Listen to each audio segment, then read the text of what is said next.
ہم سب اللہ سبحانہ تعالیٰ کے بندے ہیں اور اللہ ہی نے ہمیں پیدا کیا ہے، لیکن کچھ لوگوں کو اللہ سبحانہ تعالیٰ اپنے خاص بندے کہتا ہے، جن کو سورۃ الفرقان میں عباد الرحمن کہا گیا ہے کہ رحمان کے بندے۔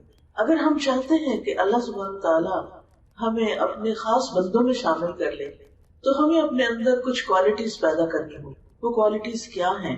اللہ تعالیٰ فرماتے ہیں وَعِبَادُ الرَّحْمَنِ الَّذِينَ يَمْشُونَ عَلَى الْأَرْضِ هَوْنًا وَإِذَا خَاطَبَهُمُ الْجَاهِلُونَ قَالُوا سَلَامًا، اور رحمان کے بندے وہ ہیں جو زمین پر نرمی سے چلتے ہیں، اور جب جاہل لوگ ان سے بات کرتے ہیں تو وہ کہتے ہیں سلام ہو۔ یہاں پہلی دو صفات بیان ہوئی ہے۔ ان آیات میں کل 12 صفات کا ذکر ہے کہ جو رحمان کے بندوں کے اندر لازمی طور پر پائی جانی چاہیے، کیونکہ اللہ سبحانہ تعالیٰ نے ہمیں اپنی عبادت کے لیے پیدا کیا۔ عبادت کا روٹ بھی عبد ہے اور عباد بھی عبد سے نکلا ہے، یعنی اللہ کے حقیقی عبادت گزار بندے جو اپنی زندگی کے مقصد کو پورا کر رہے ہیں وہ کون ہیں، ان کی صفات کیا ہیں؟ کیونکہ اللہ تعالیٰ نے ہمیں پیدا ہی اپنی عبادت کے لیے کیا ہے۔ وَمَا خَلَقْتُ الْجِنَّ وَالْإِنسَ إِلَّا لِيَعْبُدُونِ، کہ میں نے جن و انس کو اپنی عبادت کے لیے پیدا کیا۔ عام طور پر ہم یہ سمجھتے ہیں کہ عبادت کا مطلب نماز روزہ ہے اور بس، لیکن یہاں ہم دیکھتے ہیں کہ عباد الرحمان کی جو صفات ہیں وہ تو بہت ہی ڈائیورس ہے، اور ان میں سب سے پہلی چیز چال، کہ ان کی چال میں تواضع ہوتی ہے۔ انسان کی چال انسان کی شخصیت کی عکاس ہوتی ہے۔ انسان جس طرح سوچتا ہے اسی طرح چلنے لگتا ہے۔ اگر انسان کے اندر غرور اور فخر ہو تو وہ اس کی چال سے نظر آنے لگتا ہے، اور اسی طرح اگر انسان کے اندر عاجزی اور تواضع ہو تو وہ بھی اس کی چال سے پتہ چلتا ہے کہ انسان کس چال سے چلتا ہے۔ تو رحمان کے بندے وہ ہیں یمشون علی الارض ہونا، جو زمین میں عاجزی اور انکساری کے ساتھ اور نرمی کے ساتھ چلتے ہیں، یعنی ان کی چال میں سکینت اور وقار ہوتا ہے، تکبر نہیں ہوتا، اکڑ نہیں ہوتی، کیونکہ اللہ تعالیٰ فرماتے ہیں وَلَا تَمْشِ فِي الْأَرْضِ مَرَحًا، ایک اور جگہ پر سورۃ الاسراء میں کہ زمین میں اکڑ کے نہ چلو۔ لہذا رحمان کے بندے تکبر، اکڑ، غرور اور فخر سے خالی ہوتے ہیں، اس کے بغیر چلتے ہیں، نرمی، سکینت اور وقار کے ساتھ معتدل چال چلتے ہیں، مضبوط قدموں کے ساتھ۔ نبی صلی اللہ علیہ وسلم جب چلتے تو پاؤں زمین پر گاڑ کر، ایسے کھسکار کھسکار کے نہیں، گھسیٹ گھسیٹ کے نہیں، بلکہ پاؤں رکھتے اور پھر اس کے بعد اس کو اٹھاتے۔ حدیث میں آتا ہے آپ یوں چلتے گویا کہ آپ کسی چیز پر ٹیک لگا رہے ہیں، یعنی جما جما کے پورا وزن ڈال کے چلا کرتے تھے، یعنی اپنے پنجوں پہ نہیں چلتے تھے بلکہ پورا پاؤں جما کے رکھتے تھے۔ اللہ سبحانہ وتعالیٰ کو تکبر سے چلنا پسند نہیں، اور ایک شخص جو بہت تکبر کی چال چلا تھا، قارون، بہت اکڑ کے چلا تھا، تو اللہ سبحانہ تعالیٰ نے اس کو زمین میں دھسا دیا اور قیامت تک وہ نیچے ہی دھستا چلا جائے گا۔ رسول اللہ صلی اللہ علیہ وسلم نے فرمایا جو شخص اپنے آپ کو بڑا سمجھے یا اپنی چال میں تکبر کرے وہ اللہ سبحانہ تعالیٰ سے اس حال میں ملے گا کہ اللہ اس سے ناراض ہوگا۔ حتیٰ کہ نماز کے لیے اگر کوئی شخص آ رہا ہو تو اس کو بھی سکینت اور وقار کے ساتھ آنا چاہیے، ہش ہش کرتے بھاگتے دوڑتے اکڑ کے پاؤں مارتے ہوئے زمین پر نہیں چلنا چاہیے۔ اور خاص طور پر اگر کہیں ووڈن فلور ہو یا ایسی جگہ ہو کہ جیسے ماربل کا فلور ہے اور آپ نے ہیل پہن رکھی ہے تو قدم جما کے چلیں تاکہ دوسرے ڈسٹرب نہ ہو۔ عباد الرحمان کی دوسری صفت ان کی چال کے بعد ان کا بول ہے، اسی لیے ہم بول چال کو ساتھ ساتھ رکھتے ہیں، بول چال۔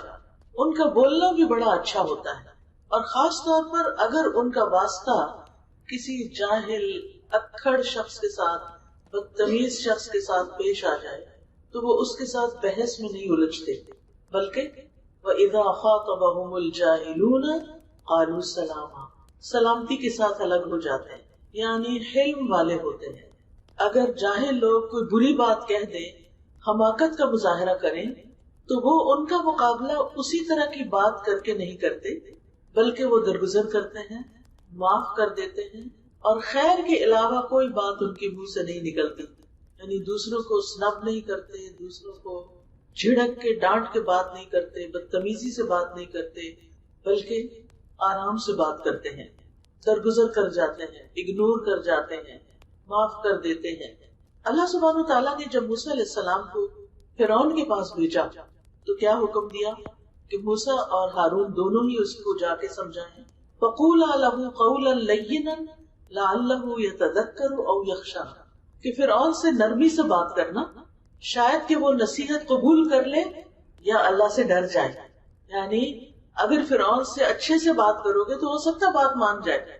اسی طرح اس آیت سے یہ بھی پتہ چلتا ہے کہ رحمان کے بندے برائی کا جواب برائی سے نہیں دیتے، بلکہ برائی کا جواب اچھائی سے دیتے ہیں، جواب میں سلام کر دیتے ہیں، سلامتی کی دعا دے دیتے ہیں، معافی اور درگزر سے کام لیتے ہیں۔ کسی بد اخلاق انسان کے سامنے جواباً بد اخلاقی کا مظاہرہ نہیں کرتے، جاہلوں سے اعراض کرتے ہیں، جیسے کہتے ہیں نا ان کے متھے نہیں لگتے، ان سے الجھتے نہیں۔ کوئی بدسلوکی کرے تو جواب میں صرف اسمائل کر دیتے ہیں، جی ٹھیک ہے، بحث مباحثہ نہیں۔ تیسری صفت ان کی والذین یبیتون لربہم سجدا وقیاما، رحمان کے بندے راتوں کے وقت سجدے اور قیام کرتے ہیں، اور یہاں اشارہ ہے رات کے قیام کی طرف۔ ایک اور جگہ پر آتا ہے کہ رات کو کم سوتے ہیں، تتجافا جنوبہم عن المضاجع، ان کے پہلو بستروں سے الگ رہتے ہیں، یدعون ربہم خوفا وطمعا، اپنے رب کو خوف اور امید کے ساتھ پکارتے ہیں، ومما رزقناہم ينفقون، اور جو رزق ہم نے انہیں دیا ہے اس میں سے وہ خرچ کرتے ہیں۔ ایک اور جگہ پر آتا ہے کہ یہ قیام اور سجدوں میں راتیں گزارتے ہیں۔ رات کا قیام جس میں عشاء کی نماز بھی ہے اور رات کے نوافل بھی ہیں، یہ اللہ تعالیٰ کو بڑے پسند ہے۔ رات کے نوافل، دن کے بھی کچھ نوافل ہیں اور کچھ رات کے ہیں۔ اللہ سبحانہ وتعالیٰ اس بندے سے خوش ہو جاتے ہیں، ان پہ ہنستے ہیں کہ جو اپنا نرم گرم بستر چھوڑ کر اللہ کی عبادت کے لیے، اللہ کے ساتھ سرگوشیاں کرنے کے لیے کھڑے ہو جاتے ہیں۔ رسول اللہ صلی اللہ علیہ وسلم نے فرمایا، فرض نماز کے بعد سب سے زیادہ فضیلت والی نماز رات کی نماز ہے، یعنی تہجد کی نماز ہے۔ ایسی نماز کی جس کی نیت کر کے سو جانے پر بھی اجر ملتا ہے۔ یہ رب کے قرب کا ذریعہ ہے، سلامتی سے جنت میں داخل ہونے کا ذریعہ ہے۔ ایسے لوگ جنت کے خوبصورت گھروں کے وارث ہوں گے، اور اس میں بھی وہ اعتدال سے کام لیتے ہیں، یعنی ساری رات نہیں قیام کرتے بلکہ سوتے بھی ہیں اور نوافل بھی پڑھتے ہیں۔ اگر آپ رات کو دوبارہ نہیں اٹھ سکتے کسی مجبوری سے تو عشاء کی نماز کے ساتھ کچھ ایکسٹرا نوافل پڑھ کے وتر پڑھ کے سو سکتے ہیں، آپ کا شمار بھی قیام اللیل کرنے والوں میں سے ہو جائے گا۔ چوتھی صفت عباد الرحمان کی کہ وہ جہنم کے عذاب سے بہت ڈرتے ہیں۔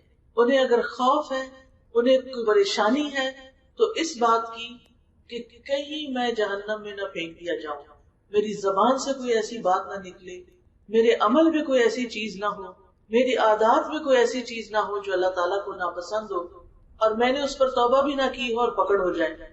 والذین یقولون ربنا اصرف عنا عذاب جہنم ان عذابها کان غراما انها ساءت مستقرا ومقاما، وہ لوگ جو کہتے ہیں اے ہمارے رب ہم سے جہنم کا عذاب پھیر دے، اس کا عذاب تو جان کا لاگو ہے، چمٹ جانے والا ہے، بے شک وہ بہت ہی بری ٹھہرنے کی جگہ اور اقامت کی جگہ ہے۔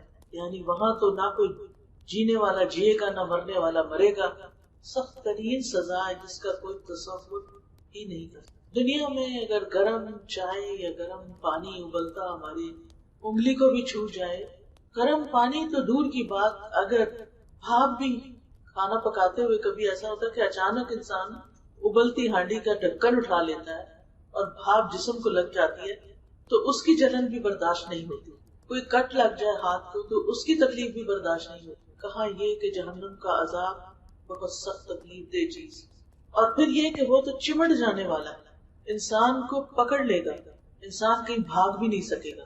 جہنم میں تکلیف تو ہے ہی اپنی جگہ، کیونکہ جلنے کی تکلیف سب سے زیادہ ہوتی ہے کیونکہ وہ اسکن کے اوپر ہوتی ہے، لیکن اس کے ساتھ ساتھ تنہائی بھی۔ جہنم میں ہر شخص اکیلا ہوگا۔ دنیا میں آپ دیکھیں کہ تنہائی کس طرح کاٹتی ہے وہ لوگ، آپ گھر میں اکیلے ہیں، آپ رہتے اکیلے ہیں، آپ سنگل پیرنٹ ہو، آپ کا کوئی دوست نہ ہو، آپ کا کوئی سول میٹ نہ ہو، آپ کتنا تنہا محسوس کرتے ہیں، حالانکہ دنیا کی ساری نعمتیں پاس ہیں، لیکن جہنم میں کیا ہوتا ہے؟ آگ بھی ہے اور تنہائی بھی ہے. کوئی کسی کو پوچھے گا بھی نہیں. ہر شخص کے اوپر ایسی تکلیف ہوگی، ایسی چیخ پکار ہوگی کہ وہ دوسرے کی خبر ہی نہیں لے گا. اگر ماں اور بیٹا دونوں ایک جہنم میں ہے نا، تو ماں کو اپنے بیٹے کی کوئی پرواہ نہیں ہوگی کہ وہ کس حال میں. دنیا میں دو ایک دوسرے سے محبت کرنے والے اگر وہاں اکٹھے ہو گئے، ان میں سے ہر کوئی دوسرے پہ لان تان کرے گا، ایک دوسرے کا دشمن بن جائے گا. الاخلاء یومئذ عدو الا المتقین. اس دن دوست دشمن بن جائیں گے سوائے متقی لوگوں کے. جو لوگ جہنم کی حقیقت کو سمجھ جاتے ہیں ان کی زندگیاں بدل جاتی ہیں. رسول اللہ صلی اللہ علیہ وسلم نے فرمایا، میں وہ کچھ دیکھتا ہوں جو تم نہیں دیکھ سکتے، میں وہ کچھ سنتا ہوں جو تم نہیں سن سکتے.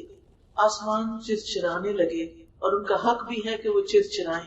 چرچرائیں کو مطلب جیسے چلتے ہیں نا تو آواز آتی ہے کسی لکڑی پہ چلنے کی، کیونکہ آسمان میں 4 انگلیوں کے برابر بھی ایسی جگہ نہیں ہے جس پر کوئی فرشتہ سجدہ ریز نہ ہو. اگر تمہیں وہ باتیں معلوم ہوتی جو میں جانتا ہوں تو تم بہت کم ہنستے اور بہت زیادہ روتے، اور تم بستروں پر عورتوں سے لطف اندوز نہ ہو سکتے اور پہاڑوں کی طرف نکل جاتے تاکہ تم اللہ کی پناہ میں آ جاؤ. اس لیے مسلسل ہمیں اس آگ سے بچنے کے لیے دعا کرتے رہنا چاہیے. یہ چہروں کو جھلسا دینے والی آگ ہے، کھال ادھیڑ دینے والی آگ ہے، چمٹ جانے والی آگ ہے. اس لیے اس سے پناہ مانگتے رہنا چاہیے، اور دن میں کم از کم 3 دفعہ ضرور یہ دعا کریں، اللہم اجرنی من النار، اللہم اجرنی، اللہم اجرنی، اللہ مجھے آگ کے عذاب سے بچا، آگ کے عذاب سے تو مجھے اپنی پناہ میں لے لے. 5ویں صفت عباد الرحمن کی کہ خرچ کرنے میں میانہ رو ہوتے ہیں، اعتدال کے ساتھ خرچ کرتے ہیں.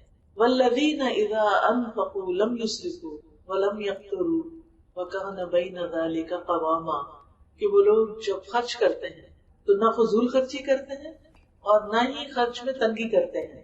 ان کا خرچ اس کے درمیان اعتدال والا ہوتا ہے، ضرورت سے زیادہ بھی نہیں خرچ کرتے اور ضرورت پوری کرنے میں بخیل بھی نہیں ہوتے، بلکہ ضرورت کے مطابق میانہ روی کے ساتھ خرچ کرتے ہیں. سورۃ الاسراء میں آتا ہے وَلَا تَجْعَلْ يَدَكَ مَغْلُولَةً إِلَىٰ عُنُقِكَ وَلَا تَبْسُطْهَا كُلَّ الْبَسْطِ. اور نہ اپنا ہاتھ اپنی گردن سے بندھا ہوا کرو اور نہ ہی اسے کھول دو پورا کھول دینا، یعنی نہ تو لٹاتے ہی چلے جاؤ اور نہ ہی سب کچھ اپنے لیے سینت کے رکھ دو. نبی صلی اللہ علیہ وسلم نے فرمایا ہر امت کا ایک فتنہ ہے اور میری امت کا فتنہ مال ہے، یعنی مال کی وجہ سے وہ خرابیاں کریں گے، مال کی محبت میں گرفتار ہو کر وہ اللہ کو بھول جائیں گے. تو اللہ تعالیٰ کے ناپسندیدہ کاموں میں سے ایک کام مال کو ضائع کرنا ہے، اور اس میں اسراف بھی شامل ہے. اللہ تعالیٰ فرماتے ہیں کلوا واشربوا ولا تسرفوا انہ لا يحب المسرفین. کھاؤ اور پیو لیکن اسراف نہیں کرو، بے شک وہ اسراف کرنے والوں سے محبت نہیں کرتا. یعنی اللہ کے محبوب بندوں کی سب سے انسان نکل جاتا ہے اگر وہ اسراف کرتا ہے. اسی طرح ایک حدیث میں آتا ہے کھاؤ پیو پہنو صدقہ کرو لیکن اسراف نہ کرو اور نہ تکبر کرو. بدترین امتی کون ہوں گے؟ جو کھانے پینے اور پہننے کے معاملے میں بے احتیاطی کریں گے. رسول اللہ صلی اللہ علیہ وسلم نے فرمایا ان قریب میری امت میں ایسے لوگ ہوں گے جو طرح طرح کے کھانے اور رنگ برنگے مشروب طلب کریں گے اور طرح طرح کے کپڑے پہنیں گے. یعنی ان کا سارا شوق کھانا پینا اور رنگ رنگ کے لباس پہننا ہے، اور گفتگو میں بے احتیاطی کریں گے، یعنی کسی کے بارے میں بات کرتے ہوئے کوئی تحقیق نہیں کریں گے، بس جو دل میں آیا جس کے بارے میں جو کہنا چاہے کہہ دیں گے، اور طرح طرح کی سواریوں پہ سوار ہوں گے. وہ میری امت کے بدترین لوگ ہوں گے. تو ہمیں خرچ کرنا ہے، خرچ کرنا پسندیدہ ہے اپنے اوپر، غریبوں پر، دوستوں رشتے داروں پر. بخل ناپسندیدہ ہے لیکن اعتدال ضروری ہے. 6ٹھی کوالٹی جو عباد الرحمن کی بتائی گئی وہ ہے والذین لا يدعون مع اللہ الہا آخر، کہ وہ اللہ کے ساتھ کسی اور کو الہ نہیں پکارتے، یعنی اللہ ہی کو صرف پکارتے ہیں، صرف اللہ سے دعائیں کرتے ہیں، کسی اور کے در پہ نہیں جاتے. والذین لا يدعون مع اللہ الہا آخر، اللہ کے ساتھ کسی اور کو اپنا الہ نہیں مانتے، وہ صرف اللہ ہی کے آگے جھکتے ہیں، اسی کی عبادت کرتے ہیں. کیونکہ کسی کو بھی اللہ تعالیٰ کے برابر سمجھ لینا یا اس سے بڑھ کے سمجھ لینا یہ بدترین شرک ہے، اور شرک کا گناہ کبھی معاف نہیں ہوگا. اس لیے ایسے لوگ شرک سے بہت زیادہ بچنے والے ہیں. ابو درداء کہتے ہیں کہ رسول اللہ صلی اللہ علیہ وسلم نے مجھے وصیت فرمائی کہ اللہ کے ساتھ کسی چیز کو شریک نہ ٹھہرانا، اگرچہ تم ٹکڑے ٹکڑے کر دیے جاؤ یا جلا دیے جاؤ، لیکن کسی کو اللہ کے برابر نہیں کرنا. فلا تجعلوا للہ اندادا، اللہ کے ساتھ کسی کو بھی شریک نہ بناؤ. شرک نہ کرنے والے کی بخشش کا وعدہ بھی ہے. نمبر 7، عباد الرحمن ولا يقتلون النفس التي حرم اللہ الا بالحق، کہ وہ کسی جان کو قتل نہیں کرتے، خون نہیں بہاتے جسے اللہ نے حرام کیا ہو، یعنی جس کی حرمت بیان کی اللہ نے، اس کو قتل نہیں کرتے مگر حق کے ساتھ، یعنی ناحق خون نہیں کسی کا بہاتے. حق کے ساتھ کا مطلب کیا کہ اگر وہ قاتل ہے تو بدلہ لیا جا سکتا ہے. نبی صلی اللہ علیہ وسلم نے فرمایا ایک مسلمان کی ہر چیز دوسرے مسلمان پہ حرام ہے، اس کا خون، اس کا مال، اس کی عزت و آبرو. یعنی نہ تو کسی کی غیبت کرنی چاہیے، نہ کسی پہ الزام تراشی کرنی چاہیے، نہ ہی کسی کا خون بہانا چاہیے، اور نہ ہی کسی کا مال اڑانا چاہیے، چوری نہیں کرنی چاہیے، کسی کی چیز کو اس کی اجازت کے بغیر بھی استعمال نہیں کرنا چاہیے. قتل اسلام میں کبیرہ گناہ ہے. مومن کا قتل دنیا کی تباہی سے زیادہ بڑا جرم ہے. ناحق خون بہانا جنت کے دروازے کو رکاوٹ بن جائے گا. یعنی اگر کسی شخص نے بڑی عبادت کی لیکن ناحق خون بہایا، جنت میں انٹری نہیں ہو پائے گی. نمبر 8، زنا سے بچنے والے ہیں. ولا یزنون، عباد الرحمان زنا نہیں کرتے، زنا کے قریب بھی نہیں جاتے، اپنی شرمگاہوں کی حفاظت کرتے ہیں. قرآن مجید میں آتا ہے ولا تقربوا الزنا انہ کان فاحشۃ وساء سبیلا، اور زنا کے قریب نہ جاؤ، بے شک وہ ہمیشہ سے بہت بڑی بے حیائی ہے اور برا راستہ ہے.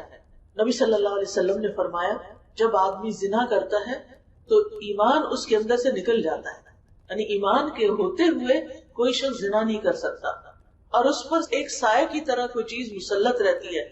جب وہ زنا چھوڑ دیتا ہے تو ایمان واپس اندر آتا ہے. اور زنا کی سزا اور اس کی توبہ کی جزا کیا ہے؟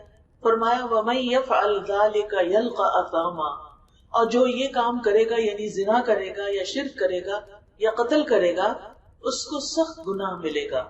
يُضَاعَفْ لَهُ الْعَذَابُ يَوْمَ الْقِيَامَةِ وَيَخْلُدْ فِيهِ مُهَانًا، اس کے لیے قیامت کے دن عذاب دگنا کیا جائے گا اور وہ اس میں ہمیشہ کے لیے ذلیل و خوار کیا ہوا ہوگا. الا من تاب، مگر جو توبہ کر لے، وہ غلط کام چھوڑ دے، اس پہ شرمندہ ہو، اللہ کو منا لے.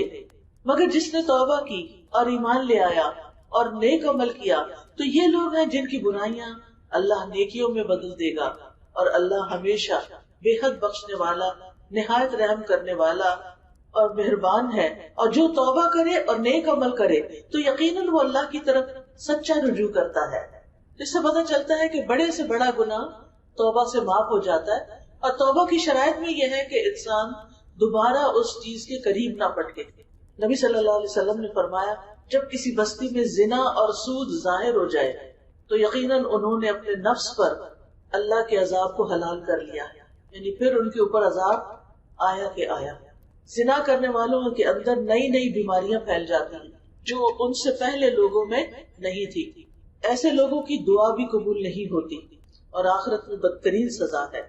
لیکن توبہ کا دروازہ بہرحال کھلا ہے، انسان توبہ کرے، باز آئے اس کام سے اور پھر اللہ کا بندہ بن جائے. نمبر 9، عباد الرحمان جھوٹ پر گواہ نہیں بنتے. والذین لا یشہدون الزور، یعنی وہ جھوٹی بات میں حاضر نہیں ہوتے، جھوٹ میں شریک نہیں ہوتے، جھوٹی گواہی نہیں دیتے، جھوٹ نہیں بولتے، فضول باتیں نہیں کرتے، بلکہ اس کے برعکس اعراض برتتے ہیں. وَإِذَا مَرُّوا بِاللَّغْوِ مَرُّوا كِرَامًا، جہاں کہیں لغو فضول باتیں ہو رہی ہوں وہاں وہ خاموشی سے گزر جاتے ہیں، معزز طریقے سے وہاں سے دور چلے جاتے ہیں. وہ ایسی جگہوں پر شریک نہیں ہوتے، ایسی جگہوں سے شرم کرتے ہیں، اعراض کرتے ہیں. تو اللہ سبحانہ تعالیٰ نے ان کی یہ تعریف کی ہے ایک طرح سے کہ وہ لغو مجلسوں میں جانے سے بچ کے رہتے ہیں، چھوڑ دیتے ہیں. پھر اسی طرح نبی صلی اللہ علیہ وسلم نے فرمایا جو شخص جھوٹ بولنا، اس کے مطابق عمل کرنا اور جہالت کی باتوں کو نہ چھوڑے تو اللہ کو اس کی کوئی ضرورت نہیں کہ وہ اپنا کھانا اور پینا چھوڑ دے. کیا مطلب ہے اس کا؟ کہ جہاں نیکیاں کرنا فائدہ مند ہے وہاں گناہوں کو چھوڑنا بڑا ضروری ہے، ورنہ گناہ جو ہے جیسے ان الحسنات یذہبن السیئات ہے نا، تو ایسے ہی اگر انسان گناہ کرتا ہے تو وہ حسنات کو بھی کھا لیتے ہیں، اس کو بھی ضائع کر دیتے ہیں۔ نبی صلی اللہ علیہ وسلم نے فرمایا جو شخص جھوٹ بولنا، اس کے مطابق عمل کرنا اور جہالت کی باتوں کو نہ چھوڑے تو اللہ کو اس کی کوئی ضرورت نہیں کہ وہ اپنا کھانا اور پینا چھوڑ دے۔ یعنی روزہ رکھ کے اگر کوئی شخص جھوٹ نہیں چھوڑتا، جھوٹی باتیں دیکھنا نہیں چھوڑتا، تو ایسا شخص اللہ کی پکڑ میں آ سکتا ہے۔ پھر یہ ہے کہ جھوٹی گواہی بھی نہیں دینی چاہیے، کیونکہ جھوٹی گواہی کا جو گناہ ہے وہ شرک کے برابر ہے۔ 10ویں صفت عباد الرحمان کی کیا ہے کہ وہ لغو سے اعراض برتتے ہیں۔ وَإِذَا مَرُّوا بِاللَّغْوِ مَرُّوا كِرَامًا، بڑے معزز طریقے سے گزر جاتے ہیں، باعزت گزر جاتے ہیں۔ لغو کیا ہے؟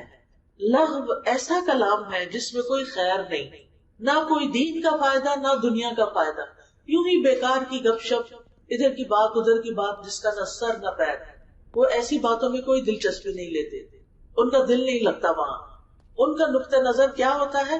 یعنی انسان لغو میں داخل ہو اور وہ خود لغو میں حصہ نہیں لے رہا تو اس میں کوئی گناہ نہیں، لیکن یہ اخلاق کے منافی ہے، انسانیت کے منافی ہے، لہٰذا وہ اپنے آپ کو ایسی مجلسوں سے دور رکھتے ہیں، اور اگر گزرنا ہو تو سلام کر کے بس گزر جاتے ہیں۔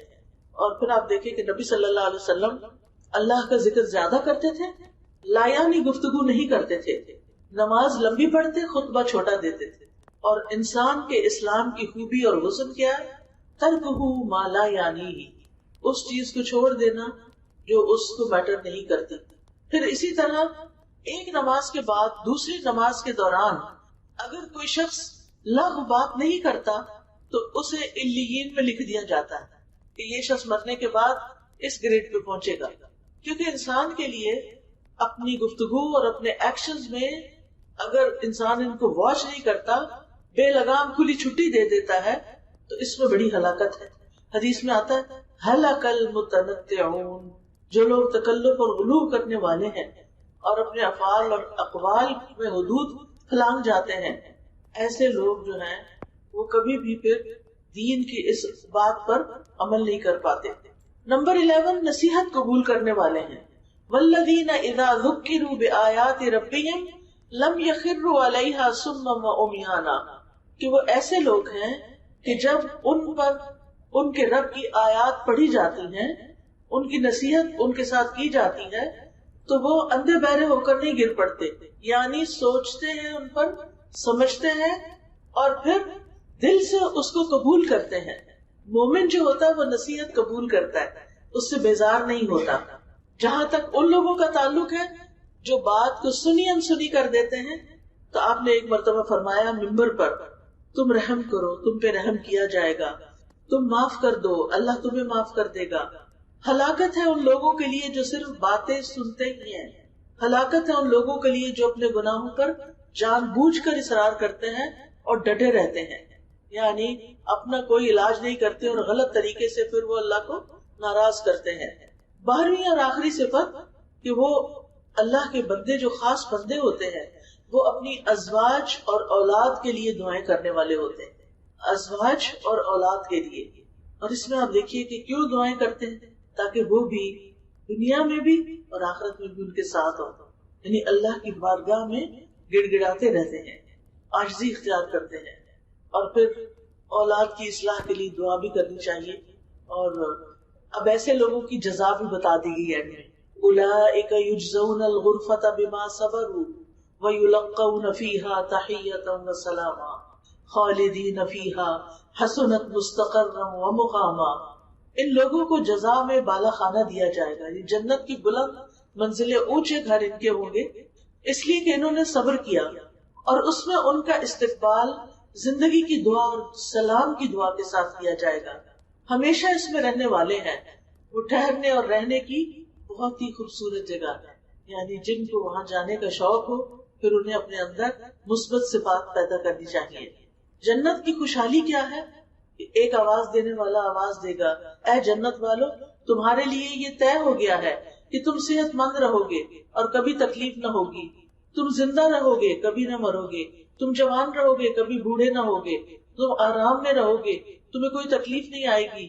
تو اللہ عز و جل کا فرمان یہی ہے کہ جو اعمال تم اچھے کرتے تھے دنیا میں، آج اس کی وجہ سے تمہیں جنت کا وارث بنایا جا رہا ہے. وآخر دعوانا ان الحمد للہ رب العالمین.